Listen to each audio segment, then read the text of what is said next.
King Charles waited almost his entire life to wear the crown, but now that he finally has it, the past he tried to outrun keeps returning with interest. For decades, the royal family tried to move the Diana chapter into history. The marriage was broken, the divorce was settled, Diana was gone. Camilla was slowly brought into public life, and eventually Charles got the reign he had been preparing for since childhood. But the problem for Charles is that Diana's story never stayed buried.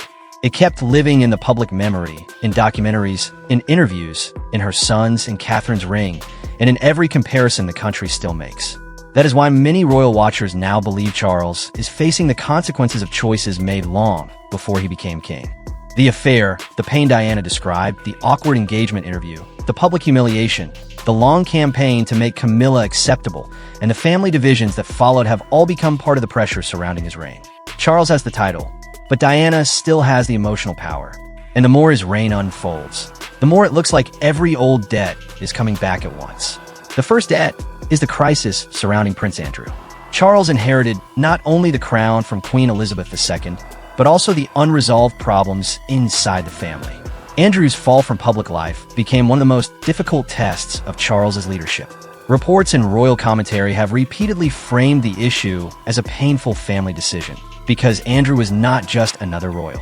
He was Charles's brother, and he was deeply loved by the late queen. Yet Charles still had to act because the scandal around Andrew kept damaging the monarchy. That moment showed how cold kingship can be. Charles had to choose between family softness and institutional survival. Diana knew that feeling from the other side. She had experienced what happened when the palace protected itself first. Now Charles sits at the top of the same machine, and he has to make decisions that hurt his own family. That is the first sign that the crown he chased for so long is not only an honor. It is a burden. The second debt arrived with Charles's health. When Buckingham Palace announced his cancer diagnosis, there was public sympathy. People sent messages, the press softened its tone, and the country recognized the seriousness of the moment. But even during that difficult time, Diana's shadow still moved across the conversation. Old clips of her interviews, her hospital visits, her humanitarian work, and her famous panorama words began circulating again online. Instead of Charles owning the emotional spotlight completely, Diana's memory returned almost instantly. That says everything about the royal emotional balance. Charles may be the living king, but Diana remains the figure many people connect with: vulnerability, compassion, and public pain. When Charles needed sympathy most, the public still measured him against the woman he once hurt. That is a debt no palace statement can erase. The third debt is the crown itself. Charles spent 70 years preparing for kingship, but becoming king did not automatically make him the most beloved royal. Polls have often placed William, Catherine, and even Princess and above him in public approval. That matters because popularity is not official power, but it is emotional power. Diana understood that difference better than anyone. She never became queen, but she famously said she wanted to be queen of people's hearts. Decades later, that line still feels stronger than any coronation oath. Charles got the crown. Diana got the affection. And now Charles must rule, while his own son and daughter-in-law often carry more public excitement than he does. The throne he waited for comes with constant comparison, and the comparison rarely helps him. The fourth debt is Camilla's popularity. Charles fought for decades to bring Camilla from public rejection to royal acceptance. He married her, defended her, positioned her carefully, and eventually saw her crowned queen. But even after all that, Camilla's public approval remains complicated. There are people who respect her, people who tolerate her, and people who still cannot separate her from Diana's pain. That is one of the biggest emotional costs of Charles's choices. He won the title for Camilla, but not the country's full heart. Every time Camilla stands beside him, the old story follows them both. Diana was loved quickly and deeply. Camilla's acceptance had to be constructed slowly, and even now it remains fragile. The fifth debt came from Prince Harry's memoir. When Spare was released, Harry reopened the pain of the Diana years from inside the family. He described how he and William felt about Camilla, how they pleaded with Charles not to remarry, and how they saw the relationship through the eyes of children who had lost their mother. Whether viewers support Harry or not, the impact was enormous because he was not an outside commentator. He was Diana's son. Charles never fully answered Harry's claims in public. The palace largely chose silence, but silence did not stop the book from becoming part of the royal record. For years, Diana's version of events had been questioned, softened, or pushed into the past. Harry brought it back, and Charles had to watch the world read it. The sixth debt came early in the reign, when protest and entertainment collided. Charles and Camilla faced public anger during appearances, including the famous egg-throwing incident in New York. Around the same period, the crown returned with dramatized versions of the Charles, Diana, and Camilla years. The timing was brutal. Just as Charles was trying to establish himself as king, millions of viewers were watching his most painful history replayed on screen. That is the reality of modern monarchy. The past does not stay in old newspaper archives anymore. It streams. It trends. It gets clipped, edited, shared, and rediscovered by people who were not alive when it happened. Charles is not only competing with the present, he is competing with a digital version of his own past, and Diana wins that battle almost every time. The seventh debt is the engagement interview from 1981. When Charles and Diana were asked if they were in love, Diana answered warmly, while Charles replied with the now famous phrase, "Whatever in love means." That answer has followed him for more than 40 years. At the time, it was awkward. Looking back, it feels like a warning sign the public did not fully understand. Diana later said the answer deeply affected her. The clip still exists, and modern viewers can watch it instantly. They can see Diana standing beside him, young and hopeful, while Charles sounds uncertain at the very moment the country expected romance. That public hesitation became the first crack in a marriage the world was told was a fairy tale. The eighth debt is the country's continuing devotion to Diana. Every year, people still remember her death. Flowers appear, tributes are shared, documentaries return, and Althorpe becomes part of the national conversation again. Diana has been gone for decades, but the public still marks her anniversary with emotion. That kind of loyalty is rare, and it cannot be manufactured. When Charles eventually dies, he will receive the full respect due to a monarch. But Diana received something different. She received grief that became part of the country's identity. The flowers outside Kensington Palace, the public tears, and the continuing tributes show that Diana held a place in the public heart that Charles has never fully reached. The ninth debt is Princess Charlotte's name. William and Catherine named their daughter Charlotte Elizabeth Diana, permanently writing Diana into the next generation of the royal family. That decision was not accidental. It was a message of love, memory, and loyalty. Diana's name now lives on in a princess who may be part of royal history for many decades to come. Camilla's name is not carried by William and Catherine's children. That absence matters to royal watchers because it shows where William's emotional inheritance lies. Charles cannot change that birth certificate. Camilla cannot compete with it. Diana's name is now part of the future monarchy.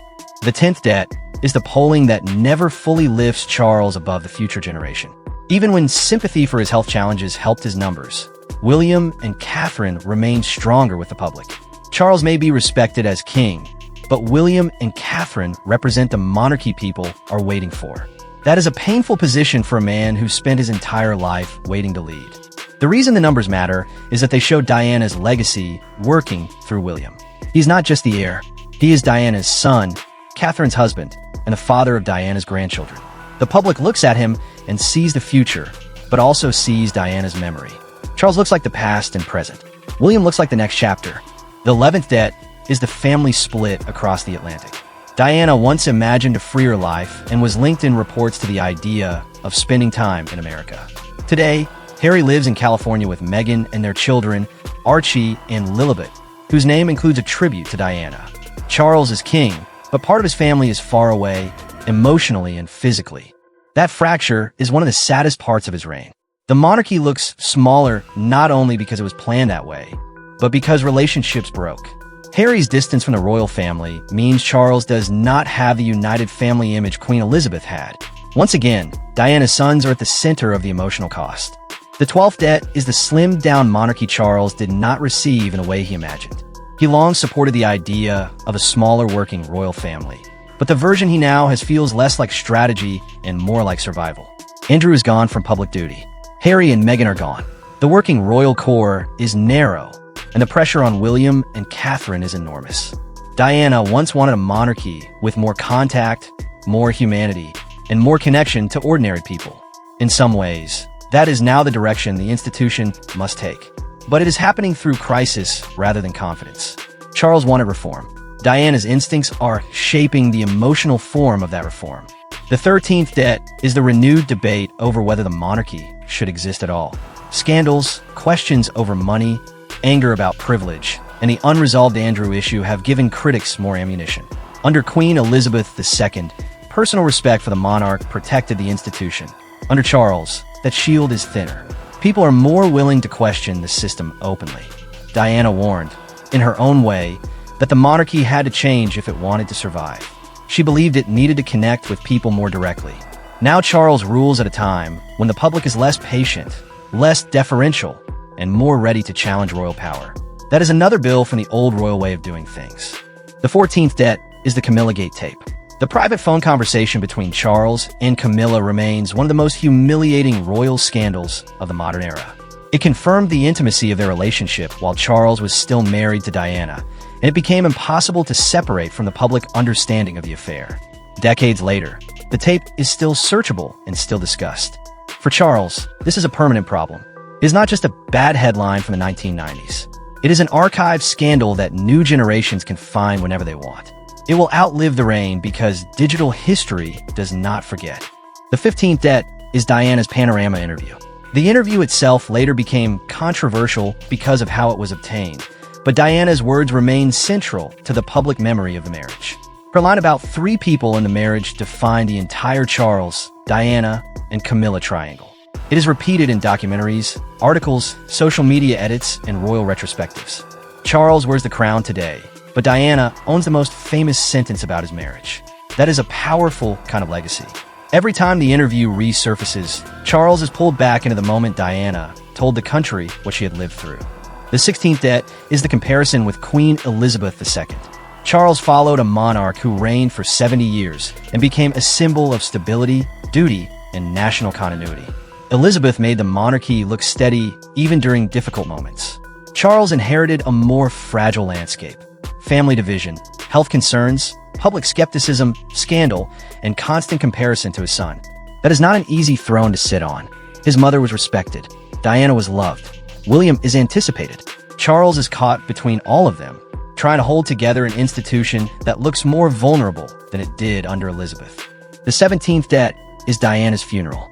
The days after her death became one of the monarchy's greatest modern crises. The public grief was overwhelming. The flowers, the crowds, the silence, the anger, and Earl Spencer's eulogy all turned the funeral into more than a farewell. It became a public judgment on the royal family. Charles walked behind Diana's coffin with William and Harry, and that image still haunts the monarchy. It showed the personal cost of everything that had happened. The funeral did not close the Diana chapter. It made it permanent. The 18th debt is the family promise Charles reportedly could not keep. Royal reports have suggested that the late Queen wanted Charles to look after Andrew, but the scale of Andrew's controversy forced Charles to take a harder line. That is the cold truth of monarchy. Promises can bend when the institution is under threat. Diana experienced that coldness when her title, protection, and position changed after divorce. Charles is now living with the same royal rule from the top. The crown protects itself first. No one is safe when survival is at stake. The 19th debt is Camilla's future after Charles. The central role Charles fought to give her depends on his reign. When William becomes king, Catherine becomes queen, and Camilla's position changes. She may keep dignity, title, and respect, but she will no longer be the woman beside the monarch. Her public importance will naturally reduce. That is a painful irony. Diana never wore the crown, but her memory grows stronger. Camilla did wear it, but only for the length of Charles's reign. The title is temporary. Diana's emotional legacy is not. The 20th and final debt is William's coming reign. William is already seen as the future of the monarchy, and many royal watchers believe his reign will be smaller, more disciplined, and more shaped around his own family. Charles may end up remembered as the bridge between Queen Elizabeth II and King William, rather than the monarch who defined the modern era. That is not the legacy he waited so long to claim. And this is where Diana's influence becomes unavoidable. William is Diana's son. Catherine wears Diana's ring. Charlotte carries Diana's name. Their public style reflects Diana's warmth, openness, and connection with people. When William becomes king, Diana's memory moved from royal tragedy into royal authority. In the end, these 20 debts all point back to the same unresolved history. Charles received the crown, but he never fully escaped Diana. His brother's scandal, Camilla's mixed public approval, Harry's memoir, William's popularity, the polling gap, the tape's panorama, the funeral, the family split, and the future reign all keep returning him to the choices that shaped his life. Diana did not live to see Charles crowned. She did not live to see William become Prince of Wales. She did not live to see Catherine wear her ring as the future queen. But her legacy has become one of the strongest forces in the royal family. Charles may sit on the throne today, but Diana's story still shapes the monarchy around him. And when William finally becomes king, the debt Charles spent decades avoiding may be paid in the most public way possible.